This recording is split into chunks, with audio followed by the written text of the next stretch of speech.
আমাদের এই অ্যাসপিরেন্ট বা প্রিপারেশন লাইফ একটা জিনিস সবসময় মাথায় ঘোরে যে আমরা এত পড়াশোনা করছি, এত প্রিপারেশন নিচ্ছি, আলটিমেটলি কি আমরা সাকসেস পাবো বা চাকরি পাবো? দেখো, এটা একটা ডিপেন্ড করে সময়ের উপর, ঠিক আছে?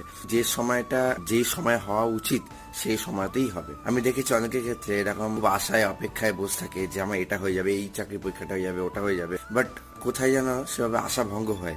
আমি এরকম অনেক এক্সপেকটেশন রেখে অনেক ফেলিওর হয়েছি।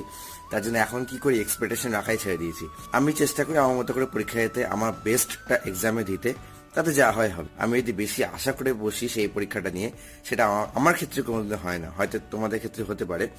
বাট আমি একটা জিনিসই বলবো যে কোনো কিছুতে বেশি এক্সপেকটেশন রেখো না, বেশি ভেবে ফেলো না যে এটা আমারকেই এখনই পেতে হবে। এটাই হ্যাঁ, একটা কনফিডেন্স চলে আসে যে এক্সামে ক্র্যাক করে দিতে পারবো, বাট ওটা নিয়ে বেশি ভাবনা চিন্তা না করাটাই ভালো। তাহলে দেখবে সেই জিনিসটা খুব টাইমলি হয়ে যায়।